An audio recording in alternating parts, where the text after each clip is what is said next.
నమస్తే, welcome to Disha TV. ప్రస్తుతం మనతో పాటు బీజేపీ సీనియర్ నేత, రాష్ట్ర ప్రధాన కార్యదర్శి కాసం వెంకటేశ్వర గారు మనతో ఉన్నారు. రాష్ట్ర తాజా రాజకీయ పరిణామాలతో వాటితో మాట్లాడదాం. ప్రధానంగా బండి సంజయ్ గారు కేసీఆర్పై దొంగ నోట్ల వ్యవహారం చేసిన వ్యాఖ్యలు కూడా పెద్ద ఎత్తున వైరల్గా మారాయి. ఆ పార్టీ కూడా నిన్న పోలీస్ స్టేషన్లో కంప్లైంట్ ఇచ్చింది. ఇదే నేపథ్యంలో దాసోజు శ్రావణ్ గారు మాట్లాడుతూ బండి సంజయ్ని బర్తరఫ్ చేయాలి అని కూడా మాట్లాడారు. ఏం చెప్తారు? ముందుగా బండి సంజయ్ గారి వ్యాఖ్యలపై, అలాగే దాసోజు శ్రావణ్ చేసిన వ్యాఖ్యలపై మీ యొక్క స్పందన. ఇప్పుడు దాసోజు శ్రవణ్ గారు రాజకీయ నాయకుడా? ఏ పార్టీలు ఉన్నాడు ఆయన? ఏ పార్టీలు ఉంటాడు, ఏ పార్టీకి పోతాడు? పొద్దునో పార్టీ, రాత్రో పార్టీ, తెల్లారో పార్టీ. వాళ్ళు మాట్లాడేదానికి కూడా అంత శాంటిటీ ఉంటుందా? వాళ్ళు మాట్లాడే విలువలకు. అందుకనే మేము చెప్పినాం ఈరోజు, ఆయన కేసీఆర్ గారిని ఒక నియంత అన్నాడు, ఫాసిస్ట్ అన్నాడు. దాన్ని వీడియో ద్వారా మేము చూపించినాం. అది ప్లే చేస్తే మంచిది. రెండవది, మాకు ఎక్కడి నుంచి సాక్ష్యాలు వచ్చినాయి అంటున్నావు. ఇవాళ మీ దాంట్లో ప్రెస్ మీట్లు పెట్టి విరుచుకపడుతున్నటువంటి ఆర్ఎస్ ప్రవీణ్ గారే చెప్పారు కాచిగూడలో కేసు నమోదైందని చెప్పేసి. ఎవరి మీద? దొంగ నోట్ల విషయంలో కాచిగూడలో కేసు నమోదైంది ఆర్ఎస్ ప్రవీణ్ గారు డైరెక్ట్గా బహిరంగ సభలో చెప్పినాడు. ఈరోజు కొత్తగా వచ్చింది ఏం కాదు అది. తర్వాత సహారా కేసు మేము చెప్పింది కాదు, ఆయన ఓఎస్డీగా పనిచేసినటువంటి దిలీప్ గారు ఎమ్మెల్సీ చెప్పినటువంటి విషయం. తర్వాత ఆ రోజు గులాం నబీ ఆజాద్, అదే రకంగా ఆయన కింద ఈయన వైస్ ప్రెసిడెంట్గా పనిచేసినప్పుడు హనుమంతరావు గారు చెప్పినటువంటి విషయం. ఈ దొంగ నోట్ల కేసు, తర్వాత అన్ని ఫేక్ నోట్లు, ఫేక్ ఏంది మస్కట్కు మందిని పంపుడు, ఇవన్నీ అప్పుడు వచ్చినటువంటి కేసులు. ఇవన్నీ మేము చెప్పినా ఏం కాదు, జనబాహుల్యంలో ఉన్నాయి. మీ నాయకులే చెప్పినటువంటి విషయాలు. ఆర్ఎస్ ప్రవీణ్ గారు మీ నాయకుడే ఇప్పుడు. అదే రకంగా దాసోజు శ్రవణ్ మీ నాయకుడే. వాళ్ళు చెప్పిన విషయాలను మీకు చెప్పినాం. శ్రీనివాస్ యాదవ్ గారు చెప్పారు, ఆయన విషయం చూపించినాం. ఎర్రవేలి దయాకర్ రావు మీ పార్టీలో ఉన్నాడు, ఆయన వీడియో చూపించినాం. ఇవన్నీ కూడా మేము అంటూనే కాదు, మీ పార్టీలో ఉన్నటువంటి నాయకులే ఇవాళ అన్నటువంటి విషయాలే మేము చెప్పినాం. వాటిని అసత్యాలని చెప్తే ఫస్ట్ వాళ్ళని మందలించండి, వాళ్ళని బర్తరఫ్ చేయండి. దాసోజు శ్రావణ్ గారిని, ఆర్ఎస్ ప్రవీణ్ని బీఆర్ఎస్ నుంచి ఎమ్మటే బర్తరఫ్ చేయాలి. అప్పుడే మా పైన అడిగే ధైర్యం, దమ్ము ఉంటుంది. అంతే తప్ప సంజయ్ గారు దొంగల మూట అన్నాడు, తప్పేముంది? దాంట్లో తప్పేముంది? దొంగల మూట అన్నాడు, తప్పేమున్నది? లిక్కర్ స్కామ్లో బీఆర్ఎస్ పార్టీ లేదా? పినరన్ విజయ్ ఇలా లిక్కర్ స్కామ్లో, గోల్డ్ స్కామ్లో లేడా?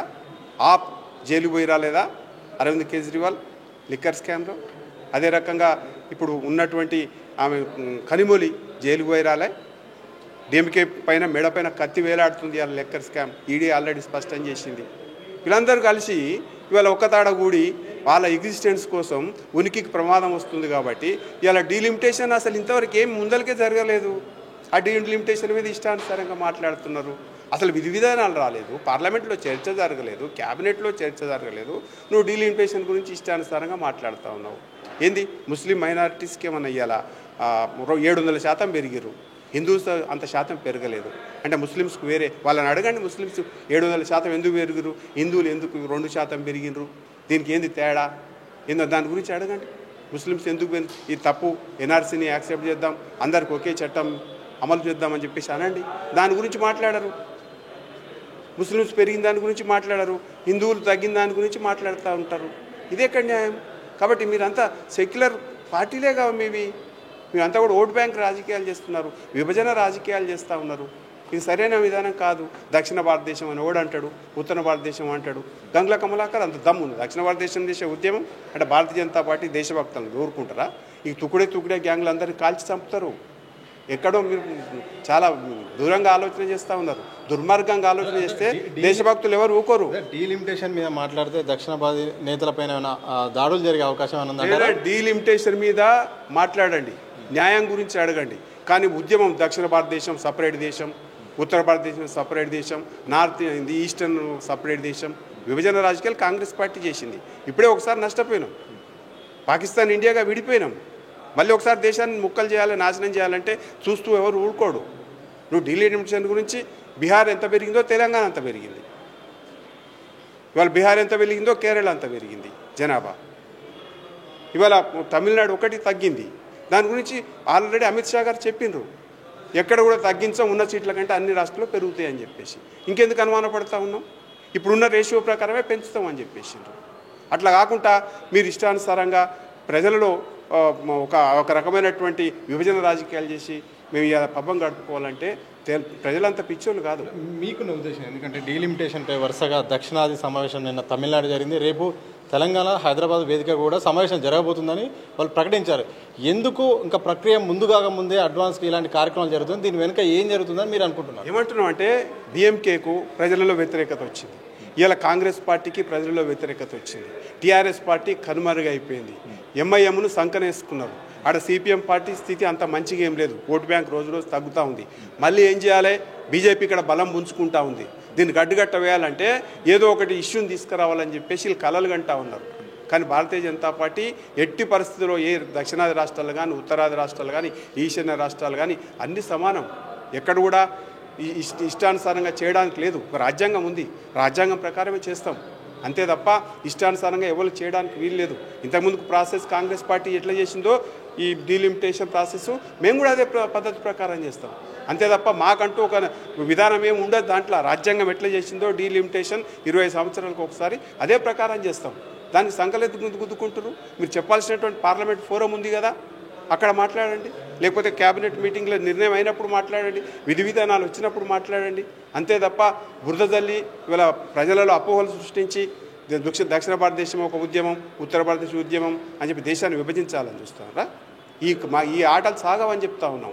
స్పష్టం భారతీయ జనతా పార్టీ ఈ దేశాన్ని ముక్కలు చేయాలని ఎవడు చూసినా సరే ఊరుకోమని చెప్పేసి హెచ్చరిస్తా ఉన్నాం. సో బీసీ రిజర్వేషన్ల పైన ఇక మా పని మేము అయిపోయింది, 42% సంబంధించిన బిల్లు ఆమోదం తెలిపాం. ఇక కేంద్ర పరిధిలో ఉంది, వాళ్ళ చేతిలో బాలుంది, వాళ్ళ నిర్ణయం పైన ఆధారపడిందని కూడా కాంగ్రెస్ పార్టీ అంతా కొంత బీసీ నాయకులు సంఘాలు కూడా తప్పకుండా రిజర్వేషన్ యాక్సెప్ట్ చేయాలి, చట్ట సవరణ చేయాలి, షెడ్యూల్ 9 సవరించాలని కూడా ప్రధానమైన డిమాండ్ వస్తుంది. అరే నా ఇష్టమో నీ ఇష్టమో, నాకేది తెలిస్తే అది, నాకేది తోస్తే అది మా విధానం చేసేసి పంపితే 9th షెడ్యూల్లో చేర్చరు.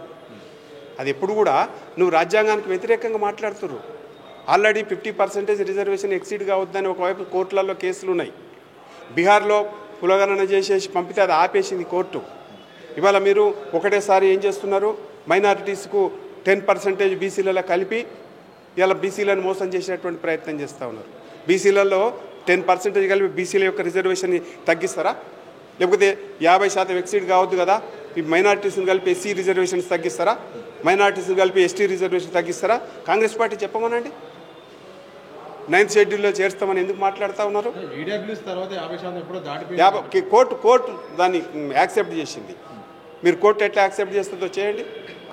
ఇవాళ రాజ్యాంగం వ్యతిరేకిస్తున్నది మైనారిటీకు మతం ఆధారంగా రిజర్వేషన్స్ ఇవ్వద్దని చెప్పేసి. హౌడేర్ మీరు ఎంత ధైర్యం ఉంటే ముస్లిమ్స్ని 10% బీసీలో కలిపి బీసీలతో రిజర్వేషన్స్ చెప్పి మేము ఇస్తామని చెప్పేసి అంటా ఉన్నారు. ఇవాళ హైదరాబాద్లో జిహెచ్ఎంసీ ఎన్నికలలో 18 బీసీ సీట్లు ఎంఐఎం వాళ్ళు గెలిచినటువంటి విషయం, ముస్లిమ్స్ గెలిచిన విషయం వాస్తవం కాదా అని చెప్పేసి అడుగుతాను. ఇలా బీసీలను గంపగుత్తగా మోసం చేయాలనుకుంటారా? దీనికి తెలంగాణను ప్రయోగశాలకు చేయాలనుకుంటా ఉన్నారా? తెలంగాణలో బీసీలలో మైనార్టీస్ని కలిపి ఇది సక్సెస్ చేసి మొత్తం దేశవ్యాప్తంగా మైనార్టీస్ని 22% బీసీలలో కలిపి బీసీ రిజర్వేషన్లు, ఎస్సీ రిజర్వేషన్లు, ఎస్టీ రిజర్వేషన్లు తగ్గించాలని చూసుకుంటారా? ఇది సరైన విధానం కాదు. రాజ్యాంగం ఎప్పుడు ఒప్పుకోదు. రాజ్యాంగ వ్యతిరేక చర్యలను బీజేపీ ఒప్పుకోదు. ఇది స్పష్టం. మైనారిటీ రిజర్వేషన్స్ని యాక్సెప్ట్ చేయదు. బీఆర్ఎస్ పార్టీ కూడా కేసీఆర్ గారు ఎస్టీ రిజర్వేషన్ పెంచుతూ దాంట్లో మైనారిటీ రిజర్వేషన్స్ని దాంట్లో యాడ్ చేసి పంపిండు. కేంద్ర ప్రభుత్వం ఒప్పుకోలేదు, కోర్టు కూడా ఒప్పుకోలేదు. ఇది కూడా స్పష్టం. ఇప్పుడు కూడా అంతే. మైనారిటీలను బీసీలను కలిపి బీసీల రిజర్వేషన్లను తగ్గిస్తున్నట్లయితే భారతీయ జనతా పార్టీ ఒప్పుకోదు. మైనారిటీ రిజర్వేషన్స్ రాజ్యాంగబద్ధం కాదు. ఇది స్పష్టం మా విధానం. కాబట్టి మీరు ఏం చేయాలనో అది చేయండి. కామారెడ్డి డిక్లరేషన్ చేసినప్పుడు ఎంత గుర్తు రాలేదా? కామారెడ్డి డిక్లరేషన్లో బీసీలకు 42% ఇస్తామని చెప్పేసి నువ్వు ఒప్పుకున్నావు కదా, అప్పుడే ఎందుకు చెప్పలే కేంద్ర ప్రభుత్వం దగ్గరికి పంపుతానని చెప్పేసి? నేనే చేస్తాను ఎందుకన్నా మునగాన్ లెక్క చెయ్యి, మునగాన్ లెక్క ధైర్యం ఉంటే చేయాలి. అంతే తప్ప ఇష్టానుసారంగా ఏది పడితే అది మాట్లాడేసి అధికారంలోకి వచ్చినాక ఇంకోటి మీద రుద్దుదామంటే ఊరుకునే ప్రశ్న లేదు. ఇది ప్రజలందరూ కూడా గమనిస్తాము. చివరిగా చెప్పండి సార్, మీ పార్టీ సంబంధించిన ఇంటర్నల్ విషయం అయినప్పుడు కూడా పార్టీ అధ్యక్ష పదవి విషయంలో కూడా పెద్ద ఎత్తున చర్చ నడుస్తుంది. మేనే అధ్యక్ష బరిలోనే చాలామంది కూడా పేర్లు వినిపిస్తున్నాయి.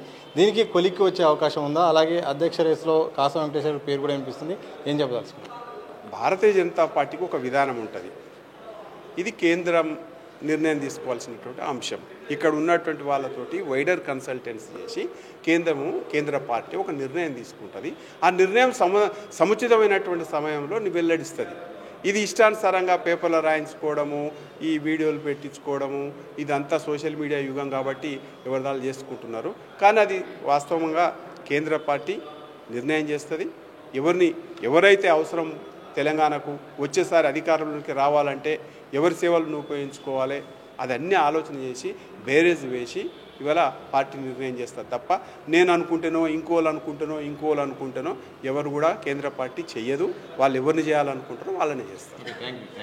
మొత్తంగా బీసీ రిజర్వేషన్ల విషయంలో మాత్రం రాష్ట్ర ప్రభుత్వం చాలా దూకుడుగా వ్యవహరిస్తుంది. ఎట్టి పరిస్థితుల్లో కూడా విధానం పట్ల మాత్రం బీసీ రిజర్వేషన్ల పట్ల మాత్రం యాక్సెప్ట్ చేసే పరిస్థితి లేదు.